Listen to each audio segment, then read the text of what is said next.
Greetings, greetings, greetings. You are now tuned in to 13signsastrology.com. I'll be your master of ceremony for this particular segment. My name is Ra Hotep L. Now, if you were smart and if you were paying attention to the planets, I didn't talk about this and I didn't reveal it because I wanted to see who was paying attention. But if you were smart and you were paying attention to the planets, you would have noticed that we have two new moons in this particular month of January coming up. And I thought about doing a video on it at the beginning of this year, but I didn't. But for you guys that did watch my video on the reading I did pertaining to 2014, if you pay attention, you'll kind of notice that I was channeling that particular energy. And I was basically trying to let people know that this was going to be a year of reaping and pretty much a year of getting back all the things that you put out back in 2013. But the secret and the catch to that particular video was the fact that I didn't really mention that there are two new moons in the month of January. And you can look at this like a coincidence, you know, if you just want to be one of those mundane people to just like a fish in an aquarium that doesn't know people are watching them. You just want to move around an aquarium, act like you don't know what's going on around you. That's fine if you want to be like that. But for those particular people that are in tune with the planets and that really realize that the planets do have an effect on human nature, you probably already noticed this. If you didn't, you got time to still pay attention to this video and to kind of get your life right to prepare for this, I guess you could say, this strong reaping phase that's getting ready to come. Because when the moon was in Sagittarius, and when I was discussing the moon being in Sagittarius, and then actually on January the 1st, we had a new moon, which was the first day of this month. And really a month, really technically, is a moon. For those people that don't realize that, there's really supposed to be 13 months. And eventually we're going to put out a 13 signs astrology calendar and we're going to demonstrate that. But really, when you look at the term month, really it should be moon. Because there should be 13, each month is a cycle, like a woman has 13 periods. And you guys know I've discussed this plenty of times.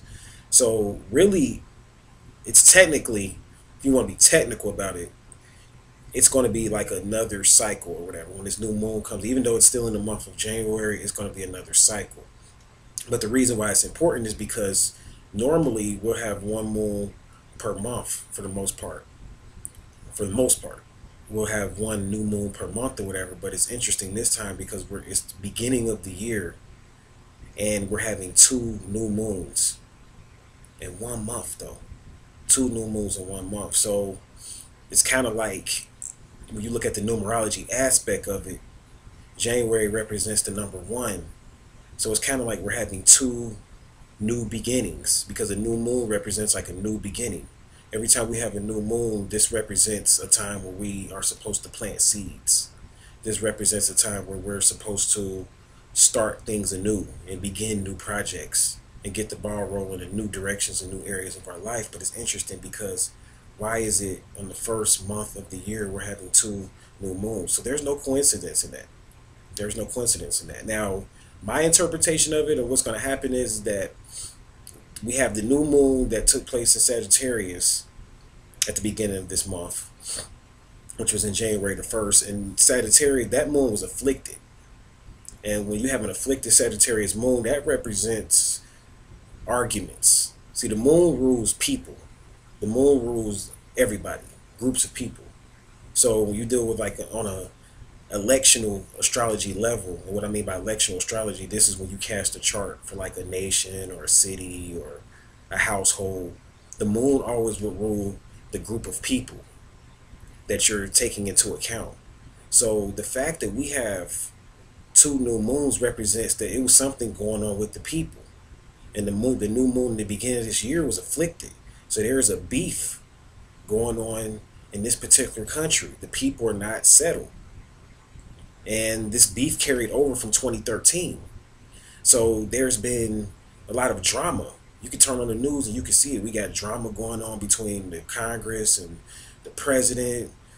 You know, you got people coming against the real live Americans, which is the organic Tea Party.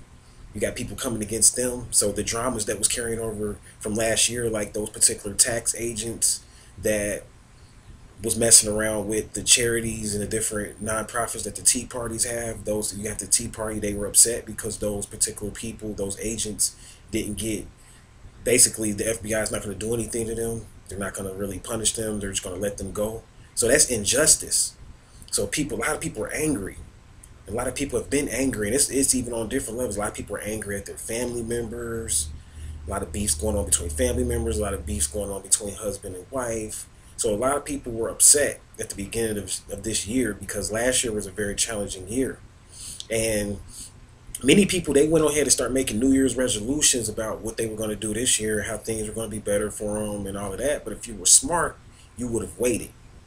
See, if you were smart, you would have waited on making those New Year resolutions until you seen how the energy totally was going to play out, because there's two new moons in this month.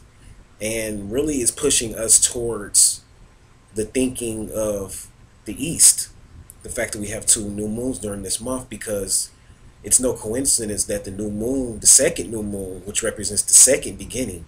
So all the stuff that you planned out, before I get into the second part, all the stuff that you planned out in the beginning part of this month, this was really like a trial period and a test period. But now it's time for you to implement all of your New Year's resolutions on this second new moon. This is the implementation period. You really couldn't implement you really couldn't even make good New Year's resolutions, because we really were still in 2013. That's what I'm really pointing out here. Even though, we got these mundane dates in the calendars, and everybody says, well, it was New Year's Day because it was New Year's Day, and everybody agreed that it was New Year's Day. So yeah, it was New Year's Day on January the 1st, because that's collective consciousness. Collective consciousness agreed that it was New Year's Day on that particular day. However, Mother Nature had another plan, and Mother Nature was still playing things out from 2013. We weren't settled. There's a lot of beefs weren't settled. Like, even for instance, like, you noticed that the president had to even sign off on a new budget. We didn't even have a budget. The government could have got shut down again. It's just a lot of stuff that could have happened.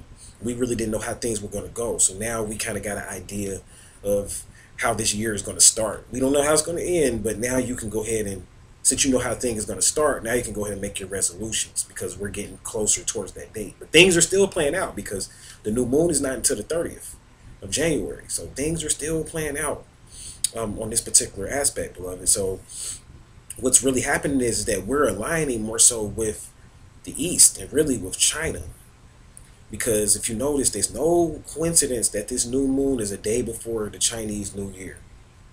One day before the Chinese New Year. And this is because China is growing to be the world's new superpower. Why? Because China it has a resource-based economy. And China, 50 years ago, decided to go around the world and mine for resources, mine for gold. They decided to go into the Sudan and get oil. They decided to deal with nations that, civilized nations like the United States of America, which is really a civilized corporation, like the United States, and, the corporate aspect of the United Kingdom. Those particular nations didn't want to deal with, say, for instance, the Sudan. They didn't want to deal with Iran and different people like that. Whereas China and even Russia decided to go and invest into these nations, and now things are playing out for them. And they went and bought up a lot of the bonds. China did, based off of the money that they made off of investing into real life resources. So this is going to be a year where China is on the stage now to see how China is going to deal with the fact that, kind of like, they have tempo. If you deal with this as a chess game, you understand chess. China has the tempo right now. And tempo basically means they have the momentum. The momentum is on their side, so they control. It's kind of like we're in a defense mode. Those particular people that may be in the United States are playing defense right now, because, most people in the United States are broke. They deal with fiat money. They deal with debt. A lot of people in the United States didn't plan 50 years ago. They didn't care about planning for the future, what was going to happen right now. They weren't thinking about 50 years from now. China was playing chess while the United States was playing checkers. And those particular people from the U.S. were playing checkers. The United States, even back in the 70s, decided to go off of the gold standard and take their currency off of the gold standard. So right now, China has the tempo. And this is what this new beginning is about. This is why it's a day before the Chinese New Year. So you're going to really, I'll tell people right now, those people that are in economics and business, and that's what the new moon is going to represent. The new moon is going into Capricorn. So all the philosophies and all of the different ideologies and all the different beefs and stuff that you may have had up under that Capricorn new moon, which was for the past 2 to 3 weeks, it's time to drop that. Because now it's time to do real life business. It's time to go to work. Because the new moon is about to go into Capricorn. And the sun is going to be in Capricorn. And Capricorn represents the sign of karma. Capricorn is kind of like the Reaper, the Grim Reaper. So now it's time for you to put out energy so that 6 months from now, because everything you do right now in this new moon, you're going to see how it's going to benefit you or how it's going to go against you 6 months from now. This is how moon cycles work when you study magic. See, when you study magic, the things you do right now are going to play out. It's going to take 6 months for them to really see. The seeds that you're planting right now, it's going to take 6 months for you to see how that's going to play out. So it's not going to be to the end of July and August. And I'm going to do a video on August because August is going to be a key month. So it's not going to be to the end of July, early August, to where you're going to find out exactly how these seeds that you may be planting right now are going to play out for you. But I can tell you right now, if you don't do anything else, this is a good time to take care of your business. If you got you a job, work some extra hours. This is a good time to work the earth. This is not a good time to be speculating. Capricorn represents big business. So you're going to see a lot of new big business mergers and things happening. Like even in the phone industry right now, there's a merger that may take place between two particular phone companies. I'm not going to go into that here because I may do a video where I discuss that more in depth. But you're going to see a lot of business mergers, and a lot of old businesses may go out of business. A lot of big businesses may go out of business or whatever. Then you're going to see a lot of big businesses restructuring how they do business. Like for instance, Macy's is laying off people. You got these different department stores laying off people because they realize that corporations are about to get hit now. It's time for corporations to cut back. So everybody's shifting how they do things. This is a major shift we're getting ready to go through. People always ask me, what's going to be the new shift, Ram Hotep? What's going to be the new, when's going to be the next date for the next shift date or whatever? So this is kind of like, say for instance, it's like we're in the end of the world, but even in the midst of being in the end of the world, there's different highlights or there's different dates to the end of the world. This is one of those times right now. So it's time for you to put in work. It's time for you to accept whatever it is that you may be looking at for these next couple weeks. It's time for you to accept that and do your best on that level, because you can't really be like being a victim right now. Capricorn energy does not represent victimhood and complaining and people still trying to fight and bicker over money and resources and who gets what, and it's not fair because I didn't get this and I don't have the money to pay that. All of that's over now. It's time to work hard, accept your position in life, and go for it. Like I was dealing with a particular client. I'm not going to go into this client's business in depth, but I was dealing with a client, and this client was trying to figure out like what the hell is going on. Like earlier this year, I thought this year was going to be one way, and it seemed like everything just shifted, and I might have to go and find somewhere else to live, and I might have to find somewhere else to stay. This is going into this new beginning. This is the real new beginning. So this is really, even though you might not really agree with the Chinese New Year, a lot of people might not accept it, this is really the time to make your resolutions right now before the 30th gets here. Because the 31st is the first day of the Chinese New Year. We're going to go into the year of the horse. So this is going to be a new cycle. So the year of the horse represents a new cycle. And I'm going to do a video on the year of the horse, so I'm not going to discuss that in depth. So, but this is the reason why, like, people wanted me to do this video. Like, why is it 2 new moons in this month? Is there a significant reason? Yeah, it's definitely a significant reason. This is the reason why. It's because we didn't really know how things were going to play out at the beginning of this year. It was a lot of unsolved karma still. 2013 was still playing out. Mother Nature's trying to really get us to kind of look at China and to look at the East and how they do things, so we can begin to fashion our society that way. See, China, they embrace feng shui. In India, they embrace feng shui, and all these different nations or whatever, so they understand metaphysics and things like that. And you notice the Chinese New Year's is on different days. See, it's not a consistent day. Some years it's on one day, and another year it's on another day. It depends on the new moon. See, they base their New Year on the new moon because they're smart. They're smart, they're intelligent, they're wise, and they understand that they're into metaphysics. This is how they became the world's superpower. They understand, they work cycles based off metaphysics. So I'm not going to make this video too long. Just want to let everybody know that this is a time for you to go ahead and make some new resolutions. If you may have messed up on your old New Year's resolutions, it's time for you to remake some new New Year's resolutions, because we are going into a new phase. January the 30th, the new moon. It's going to be around, if you're on Eastern time, it's going to be around 6 p.m. It's going to be the new moon. So get yourself prepared, get yourself ready, because we're going into the next shift. I'm going to go ahead and shut this video down and leave you in Hotep.